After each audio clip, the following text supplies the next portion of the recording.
KTN News. To Education Matters, Education Cabinet Secretary Ezekiel Mashogu has been ordered to submit to Parliament a comprehensive report on the implementation of the Presidential Working Party on education reforms in 2 weeks. National Assembly Speaker Moses Wetangula has further warned the executive against implementing the report without the approval of Parliament.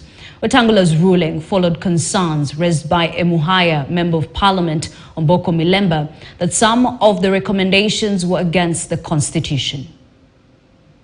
Omboko Milemba, you had actually seen me and wanted to make a short statement. Thank you. A Muhaya Member of Parliament, Omboko Milemba, informed Parliament sitting on Wednesday that the Presidential Working Party on education reforms had made several recommendations that were against several laws and the Constitution. Omboko observed that implementing the report without the input and approval of Parliament would create a huge conflict in the education sector. In particular, the MP pointed out the review of the grades for pre-service teachers and as announced recently by Education Cabinet Secretary Ezekiel Mashogu, warning that it would interfere with the mandate of the TSC as enshrined in the Constitution. Honorable Speaker, the recommendations that the Minister of Education review the grades for pre-service teachers jeopardize the mandate of the Teacher Service Commission as provided under Article 237(3) of the Constitution. Mr. Speaker, it is true that the point of determining unconstitutionality may not have arisen. It could either be determined by a court, if it comes into law, or by the Speaker, if it comes to the floor of the House.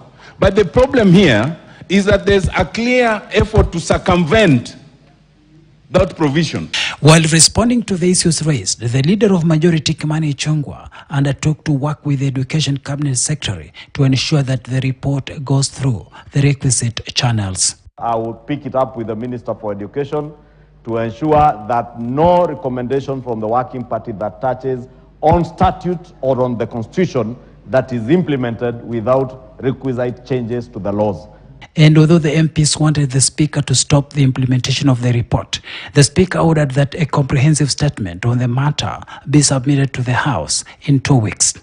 It is within your powers and jurisdiction, Mr. Speaker, by way of communication, to pronounce yourself and say whatever is contained in that document that is purported to be implemented is void ab initio.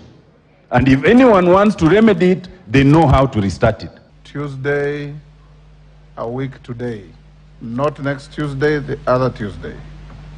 You bring a comprehensive statement. Although the implementation of the report is already on course, Education Cabinet Secretary Ezekiel Mashogu says it has been divided into 4 parts to guide its implementation. We are also in the process of coming up with a sessional paper which we will subject to stakeholders' engagement before it gets cabinet approval and the final also to go to Parliament. When he received the report, President William Ruto indicated that the government would implement the recommendations other than those touching on the Constitution and will require the input of the National Assembly. Some laws that have been recommended, and I am happy that the 2 chairs are here. We're going to work with you to make sure that the necessary legislation is worked on, complete with bringing public participation on board to make sure that we all speak the same language. And although Parliament has not stopped the implementation of the report by the Presidential Working Party on education reforms, the executive has been warned against implementing anything that touches on the Constitution and the statutes without involving Parliament. Shadrach Miti, KTN News.